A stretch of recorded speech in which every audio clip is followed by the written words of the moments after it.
찬송가 447장 드리겠습니다.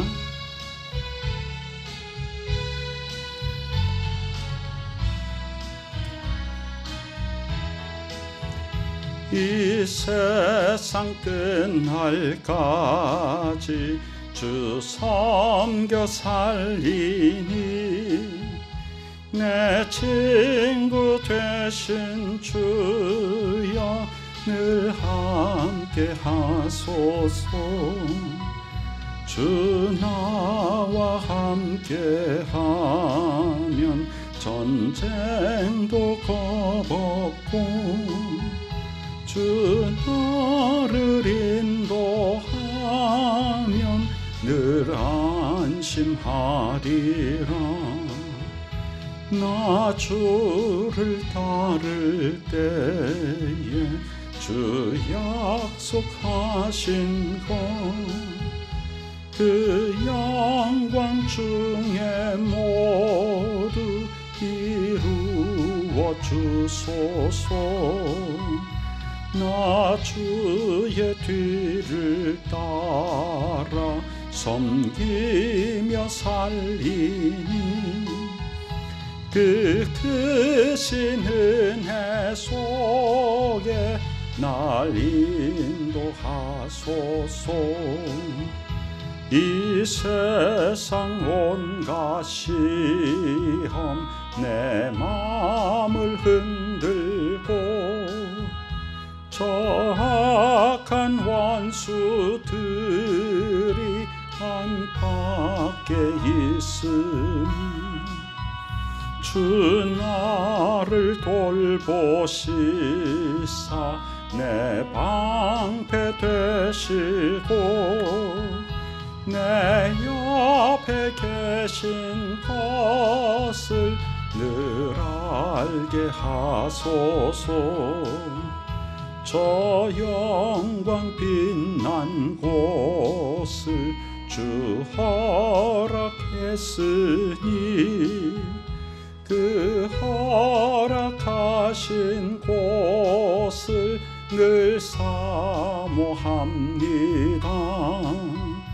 끝까지 쉬지 않고 주 따라가리니 주 넓은 사랑으로 늘 인도하소서.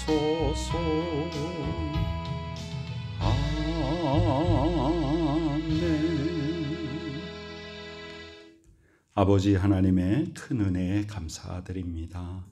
세상 끝날까지 우리의 삶을 지켜주시고 우리 구주 예수 그리스도께서 항상 우리의 곁에 계셔서 우리의 모든 삶을 주관하시며 인도하시며 우리가 또 그 가르침 따라 순종하여서 귀한 열매 맺어 하나님께 영광 올려드리며 하나님께 기쁨 드리는 삶을 살아가며 많은 사람들에게 그리스도인의 향기를 발하여 덕과 유익을 끼쳐 하나님이 기뻐하시는 복된 하나님의 나라를 확장시켜 나갈 수 있도록 축복하여 주시옵소서. 오늘도 주시는 귀한 말씀 가운데 저희들의 영혼의 귀를 열어주셔서 말씀 듣고 깨닫게 하시고 깨달은 바대로 행하여서 하나님이 기뻐하시는 우리의 삶의 복된 열매로 하나님을 더욱더 영화롭게 하는 하나님의 자녀들 되게 하여 주시옵소서.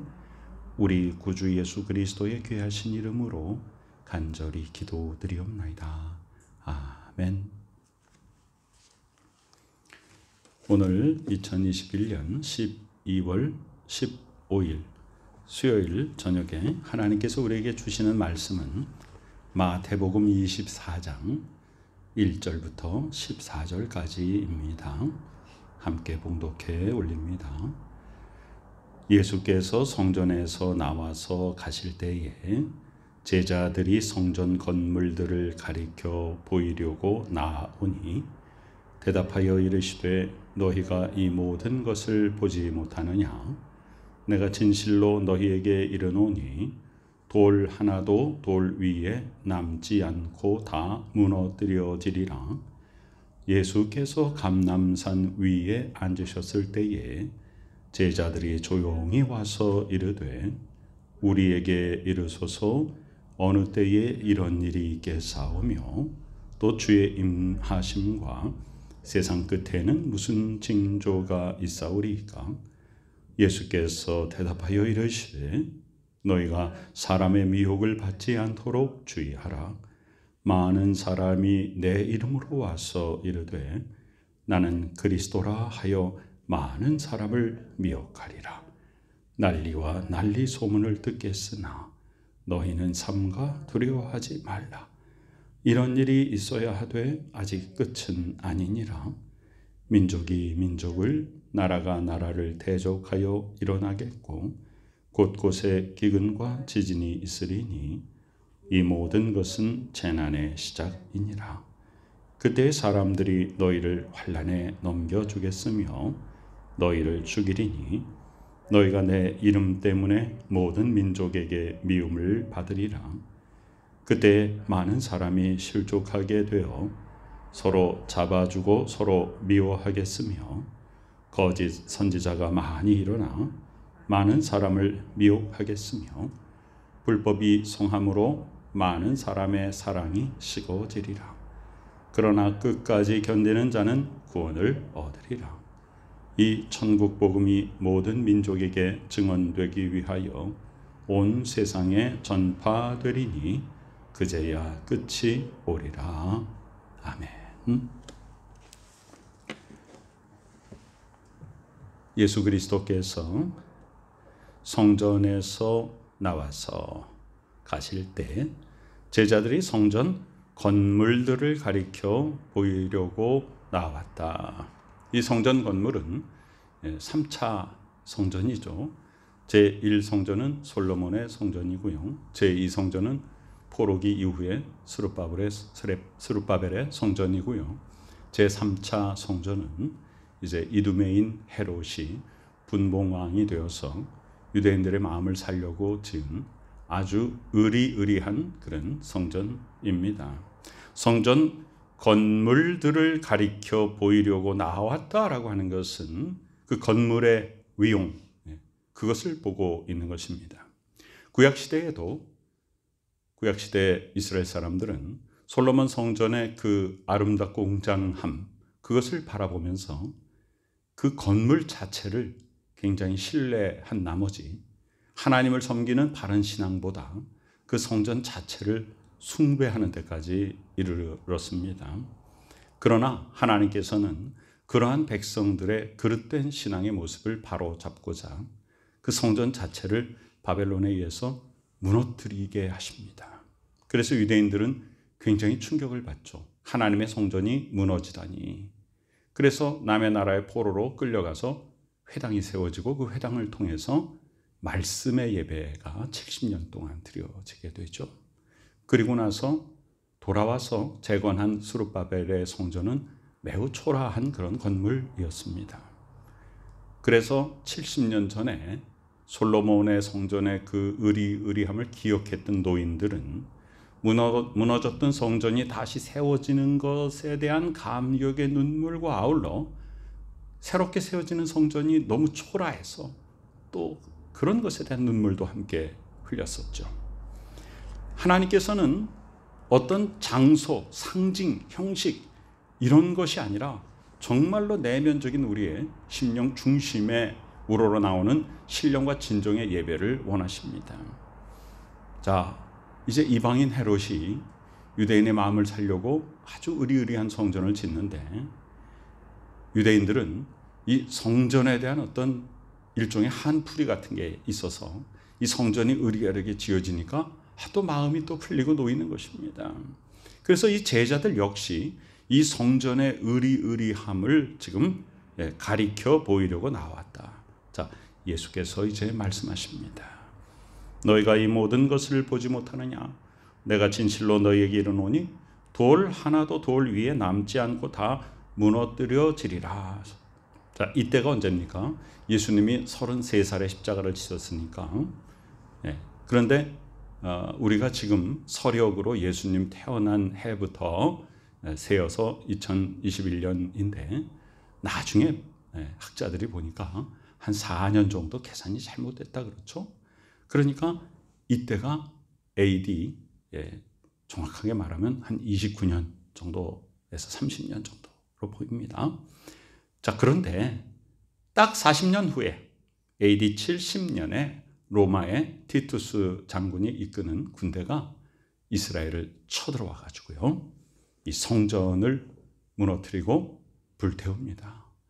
성전을 불태우니까 이 성전은 벽돌로 지은 건물에 벽을 전부 금으로 둘렀잖아요.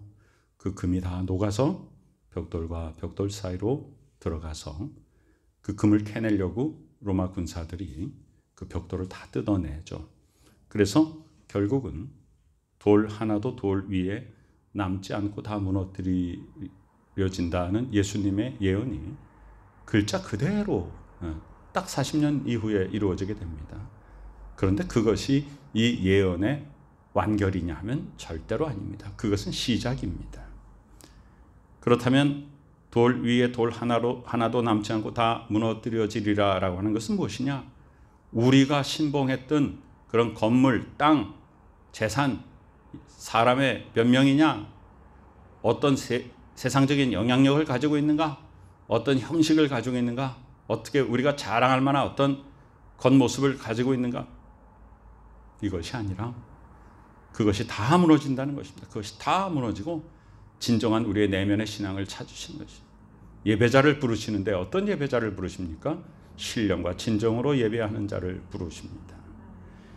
사람들은 항상 사마리아인은 우리는 여기서 예배드리고 그리심산에서 예배드리고 유대인들은 성전에서 예배드리고 우리는 어디에서 예배드리니까 우리가 더 우월하고 너희들은 여기서 예배드리지 못하니까 더 하급한 그런 사람들이고 너희들이 예배드리는 것은 진정한 예배가 아니고 우리는 이 성전을 가지고 있기 때문에 우리는 하나님과 가까이 있고 이런 것들을 하나님이 다 무너뜨리시는 겁니다. 지금 이 시대에도 우리가 가지고 있는 어떤 일종의 세상적인 자부심 그런 것을 가지고 내가 뭔가 하나님께 더 가까이 있다고 착각하는 우리의 마음들 이런 것들이 다 무너져야 되는 거예요. 껍데기, 형식 이런 것들. 자, 예수께서 이제 감람산 위에 가서 앉으십니다. 제자들이 조용히 와서 예수님께 여쭙니다. 선생님, 우리에게 어느 때에 이런 일이 있겠사옵니까? 또 주의 임하심과 세상 끝에는 무슨 징조가 있사오리까? 이때 이제 예수님께서 말씀하시는 것이 바로 종말론적 세계관을 우리에게 알려주시는 거예요. 종말론적 세계관이라고 하는 것은 뭐냐면 이 세상은 직선 속에 있다는 거예요. 윤회하지 않습니다. 둥글둥글 해가지고 돌고 도는 것이 아니라 창조로부터 바로 종말까지 직선으로 이어지는 그 선상에 우리는 지금 있다. 그래서 우리는 어디를 향해 달려가고 있냐면 종말을 향해 달려가고 있는 것입니다. 그때가 언제냐? 제자들이 물어봅니다. 그때 무슨 징조가 있겠습니까? 라고 물어봅니다. 예수님이 대답하여 말씀하십니다. 너희가 사람의 미혹을 받지 않도록 주의하라. 첫 말씀을 이걸 하시는 거예요. 그러니까 종말이 다가오면 사람들이 미혹하는 일이 굉장히 많아진다는 것이죠. 지금 이 시대에 많은 미혹들이 있습니다. 우선 세상적인 물질적인 미혹들이 있잖아요. 우리의 가치관을 흔들어 놓습니다. 그리고 세상 문화의 미혹들이 있습니다. 가면 갈수록 점점 그렇습니다. 우리를 현란하게 만들고 경건하지 못하게 만드는 여러 가지 것들이 지금 횡행하면서도 우리에게 더 자극적인 것을 요구하게 합니다. 더 많은 물질과 더 많은 명예와 더 많은 세상 것을 채워줬는데도 만족도는 더 떨어지고 더 욕심을 부리고 더 많은 것을 향하여 나아가지만 거기에서 만족을 얻을 수가 없습니다. 마치 타오르는 불 사이로 불나방들이 덤벼들어서 불타 죽는 것과 똑같은 모습으로 우리 현대인들은 그렇게 살고 있습니다. 예수님이 첫 번째 대답이 뭐냐? 사람의 미혹을 받지 않도록 주의하라. 자, 많은 사람이 내 이름으로 와서 이르되 나는 그리스도라 하여 많은 사람을 미혹하겠다. 지금 전 세계적으로 얼마나 많은 이단들이 있는지 몰라요. 또 얼마나 많은 내가 재림 예수다 이러한 이단자들이 굉장히 많이 있습니다. 또 우리를 현란하게 하는 여러 가지 사술들과 우리를 속이는 그런 여러 가지 미혹된 것들이 정말 많습니다. 그런 미혹된 것들이 문화라는 이름, 관습이라는 이름으로 우리에게 떠나지 않고 있습니다. 오직 예수 그리스도 외에 우리에게 구원받을 만한 다른 이름을 주신 일이 없다. 이것이 진리입니다. 그런데 미혹하는 자들은 사람의 이름을 거기다가 섞어 놓습니다. 다른 이름을 섞어 놓습니다. 예수 그리스도 외에 다른 이름으로 구원을 말하는 그런 사람이나 그런 단체나 그런 집단은 모두 다 이단입니다. 이단의 판단 기준은 바로 거기에 있습니다. 주 예수 그리스도 외에 구원받을 만한 다른 이름이 있는가? 그런데 지금 너무나도 많습니다. 사람이 중심이 되고 어떤 기관이 중심이 되고 단체가 중심이 되고 건물이 중심이 되고 어떤 것의 이름 그런 것이 중심이 되는 그런 미혹해하는 세력들이 참 많습니다. 6절에 보니까 난리와 난리 소문을 듣겠으나 난리라는 건 전쟁입니다. 너희는 삼가 두려워하지 말라. 이런 일이 있어야 하되 아직 끝은 아니다. 세대주의적 종말론자들이 세계 제1차 대전, 2차 대전 이런 것들이 바로 이걸 말한다. 그러나 어떤 것들을 우리가 한정적으로 성경에 이것이 그것을 말한다. 이렇게 단정하는 건 굉장히 위험한 일입니다. 자, 전쟁이 일어날 때 우리는 어떤 생각을 가져야 되는가? 예수께서 말씀하시기를 정말로 세상의 종말이 가까워 왔는데 아직 끝은 아니고 이제 시작이다. 그러니까 우리는 더 근신하고 더 경계하고 우리의 마음을 더욱더 굳게 하나님 아버지를 향한 믿음, 주 예수 그리스도의 가르침 가운데 함께하고 성령의 충만함을 덧입어 우리가 종말을 예비해야 된다는 것이죠. 7절에 보면 난리의 세부적인 모습을 말씀해 주십니다. 민족이 민족을, 나라가 나라를. 민족과 나라는 우리 한국은 민족과 나라가 같지만 민족과 나라가 같지 않은 나라들도 많이 있죠. 하나의 민족이 다른 나라로 나눠진 그런 나라들도 있습니다. 우리도 지금 한민족이 남북한으로 나눠져 가지고 너무 오랫동안 서로 다른 나라처럼 살아왔습니다. 그래서 국제적으로 우리는 이미 두 개 나라처럼 지내고 있죠. 우리 원래 하나의 나라인데 하나로 회복해야 되는데 그것이 참 그렇게 쉽지 않습니다. 또 한 나라인데도 미국이야 말할 것도 없고 다민족 국가들이 있잖아요. 우리 한국도 서서히 그런 다민족 국가로 갈 것 같은 모습이 이렇게 보이고 있지 않습니까? 그러니까 또한 그렇게 나라와 민족이 서로 다른 그런 지역에서는요, 민족을 다시 찾으려는 그런 내전도 일어나고요. 또 나중에 그것이 흩어져서 다시 모이고 그래서 지금 동부 유럽 쪽이나 또 이런 러시아에 속했던 여러 나라들이 다 각자 민족을 따라 독립해가지고 새로운 신생 국가들이 굉장히 많이 생겼죠. 자, 민족이 민족을, 나라가 나라를 대적하여 일어나겠다. 그 다음에 곳곳에 기근과 지진이 있을 것이다. 그래서 우리는 곳곳에 기근과 지진이 일어나면 이것이 재난의 시작이구나. 이제 종말이 오는구나. 우리는 더욱더 마음을 가다듬고 깨어있어 기도하며 주 예수 그리스도의 다시 오심을 예비하자. 이런 마음을 가져야 됩니다. 기근 얼마나 무섭습니까? 사람이 굶어 죽습니다. 그런데 지금 이 세상 어떻습니까? 가진 자들은 음식이 너무 많아서 비만해서 문제고 가난한 나라는 먹지 못해서 죽어갑니다. 이것이 지금 세상의 현대의 모습입니다. 부유한 국가에서 남아서 버려지는 음식을 잘 그 음식을 그렇게 버리지 말고 정말 기아에 허덕이는 나라에 공급하면 이 전 세계에 굶어 죽는 사람이 없다고 합니다. 그러니 얼마나 하나님께서 이 땅에 축복하셔서 생육하고 번성하며 이 지구상에 사는 모든 사람들이 다 삶을 영위할 수 있도록 하나님이 허락하셨음에도 불구하고 우리 인간의 욕심 때문에 가진 자는 더 많이 가지고 없는 사람들은 많이 더 착취당하고 이러면서 빈부의 격차가 너무나도 커져 있어서 전 세계적으로 사람들의 사는 모습들은 그 꼭대기와 밑바닥의 차이가 너무나도 큽니다. 그것도 너무나도 안타까운 일이죠. 하나님의 뜻과 어긋나는 일입니다.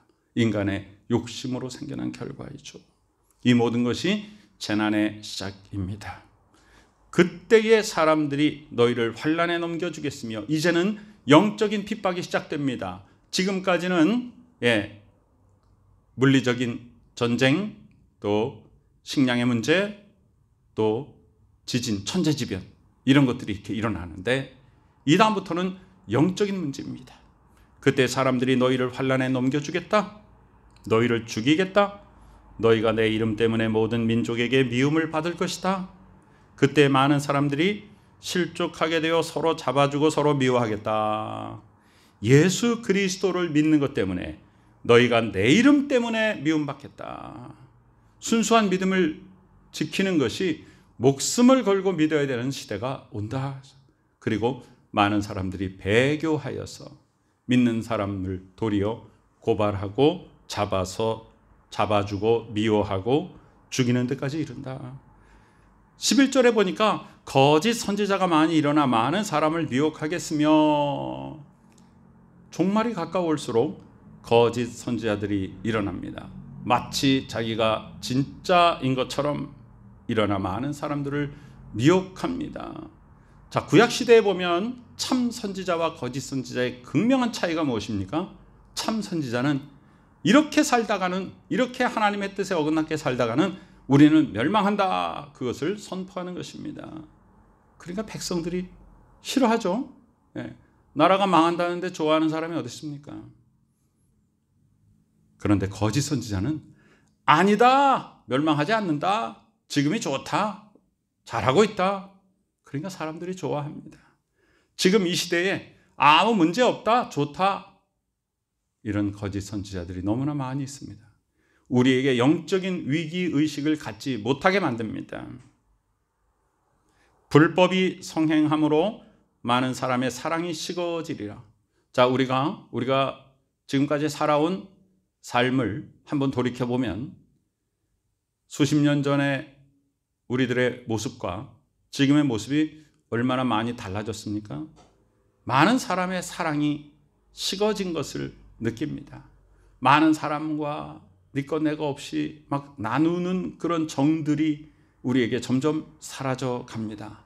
그런데 그것과 무엇이 지금 비례합니까? 불법이 성행할수록 사랑은 식어진다, 이 말입니다. 불법이 사랑을 식게 만드는 요인이 되는 것이죠. 이 불법이라는 그 불법이 세상법을 말하는 것이 아닙니다. 하나님의 법입니다. 하나님의 법의 중심이 뭐예요? 서로 사랑하라 아닙니까? 서로 사랑하라 하는 것에 반대되는, 남을 밟고 일어나서 네가 세상적인 성공을 이루어야 된다, 기회를 잡아서 남이 그 기회를 붙잡기 전에 네가 먼저 가로채야 된다, 남의 것을, 세상법으로는 합법적이지만 하나님 앞엔 불법입니다. 세상법을 어떻게 피해서 남의 것을 내 걸로 만들 것인가, 그것이 능력이고 그것이 재주이고 그것이 성공인 그런 세상이 되지 않았습니까? 그러니까 그것은 하나님 앞에 불법입니다. 하나님 앞에 받은 은혜를 나누고 받은 사랑을 베풀고 받은 축복을 모두에게 다 나눠주고 축복의 통로가 되어야 되는데 도리어 남의 것을 취하여 내 것을 삼는 것을, 그것이 세상에서 소위 잘 사는 사람처럼, 성공하는 사람처럼, 그 사람이 재주 있는 사람이고 능력 있는 사람이라고 일컬음받는 그런 불법이 성행하는 세상이 되어버렸습니다. 그러니까 당연히 많은 사람들의 사랑이 식어진 것이죠. 성경대로입니다. 예수 그리스도의 말씀대로입니다. 그런데 우리에게 소망을 주십니다. 그러나 끝까지 견디는 자는 구원을 얻으리라 그랬습니다. 어떤 어려움이 있더라도 우리의 순수한 신앙을 흔들리지 말아야 됩니다. 저버리지 말아야 됩니다. 세상 것에 흔들리거나 세상 것이 섞이지 않도록 우리는 오직 순수한 복음 가운데 주 예수 그리스도만이 우리의 구원자이십니다. 말씀 가운데 든든히 바로 서서 하나님의 뜻을 지켜 행하는 것입니다. 이 천국 복음이 모든 민족에게 증언되기 위하여 온 세상에 전파되리니 그제야 끝이 오리라. 이것이 바로 종말론적 선교관의 결론적인 메시지입니다. 그렇다면 종말론적 선교관이란 뭐냐? 하나님 아버지께서 예수 그리스도를 이 땅에 보내주셔서 우리 모두의 죄를 십자가에서 해결하시고 부활하심으로 우리에게 영생을 주셔서 그리고 승천하시고 이제는 다시 오실 예수를 지금 우리는 기다리고 있습니다. 그런데 그 다시 오실 예수가 언제 오시는가? 천국 복음이 모든 민족에게 증언되기 위하여 온 세상에 전파되어야 그제야 끝이 온다. 전쟁이나 기근이나 이런 것들은 그 시작이다. 징조다. 그러면 예수 그리스도의 재림은 언제예요? 온 세계의 복음이 다 전파되는 것. 그러니까 우리는 어떤 사명을 가지고 있는 것이에요? 예수 그리스도의 재림을 예비하려면 우리는 뭘 해야 됩니까? 온 세계 땅끝까지 복음을 전파해야 되는 거예요. 세계 선교의 그 사명을 이루어 나아가는 것. 그것이 바로 우리가 가진 사명입니다. 우리 조국 대한민국이 그 중심에 서 있는 것은 대단히 아주 굉장히 명백합니다. 분명합니다. 우리 한국은 예수 그리스도 알지 못하는 나라였고 우상숭배의 나라였고 많은 고생을 한 나라였고 가난한 나라였고 무지한 나라였는데 복음이 우리나라에 들어와서 이렇게 단기간 내에 영적인 부흥과 경제적인 부흥과 우리 대한민국의 위상이 전 세계에서 아주 높은 자리에 가 있습니다. 그 남의 나라의 침략 속에서 허덕이던 우리가 전쟁 속에서 폐허가 됐던 우리나라가 정말로 기적적인 이런 모든 면의 성장을 이룰 수 있었던 것은 바로 우리나라에 힘을 주시고 우리나라에 하나님께서 회복의 영을 주시고 승리의 영을 주셔서 그 힘을 가지고 온 세계 선교하라는 것이죠. 대한민국에서 세계에서 제일 많은 선교사들이 온 세계 땅끝까지 파송되어 있습니다. 지금 이 코로나 바이러스 이 어려운 상황 속에서도 목숨을 걸고 그 산악지대 오지에 교회를 세우고 학교를 세우고 병원을 세우고 그래서 그 영혼들과 육체와 그 삶과 그 나라를 살리려고 애쓰는 귀한 선교사들이 너무나도 많이 있습니다. 이것이 바로 우리 대한민국과 한국교회에 맡겨주신 하나님의 사명입니다. 우리는 끝까지 견디는 자가 되어서 구원을 완성시킬 뿐 아니라 천국 복음을 온 땅 끝까지 전하여 주 예수 그리스도의 재림을 예비하고 하나님의 귀한 뜻을 우리는 준비하는 귀한 선교의 국가의 국민이고 그러한 사명을 받은 대한민국 교회의 성도라는 사실을 자랑스럽게 여기고 하나님께서 주시는 귀한 은혜 가운데 승리하여서 언제나 우리가 바른 믿음 가운데 이 불법이 성행하는 세상 가운데 다른 것에 흔들리지 아니하고 오직 주 예수 그리스도만 섬기는 바른 믿음 가운데 든든히 바로 서서 하나님 아버지의 큰 뜻을 소망하고 그것을 이루어드리며 주 예수 그리스도의 다시 오심을 예비하는 복된 하나님의 자녀 예수 그리스도의 참 제자의 삶을 사는 우리 모두가 되시기를 간절히 축원합니다. 아멘. 아버지 하나님의 은혜에 감사드립니다. 저희들에게 귀한 말씀 주시고 그 말씀을 통하여 주 예수 그리스도의 다시 오심을 구체적으로 준비하고 예비할 수 있도록 축복하여 주시니 감사드립니다. 항상 근신하고 경계하며 깨어있어 기도하며 이 세상이 움직이는 모습을 예수께서 하신 말씀을 우리가 귀담아 듣고 오 주 예수 그리스도여 다시 오시옵소서 항상 예수님 만날 준비하며 또한 우리가 합력하여 세계 선교의 귀한 뜻을 이루는 복된 저희들 되게 하여 주시옵소서. 지금은 우리 구주 예수 그리스도 귀하신 은혜와 하나님 아버지 크신 사랑하심과 성령님의 놀라운 역사하심이 이 시간에 주 예수 그리스도의 말씀을 듣고 그 말씀대로 행하고 특별히 세계 선교의 귀한 사명을 이루어 예수 그리스도의 오심을 예비하는 복된 믿음의 식구들의 머리 위에 지금부터 영원까지 함께 계시옵기를 간절히 축원하옵나이다. 아멘.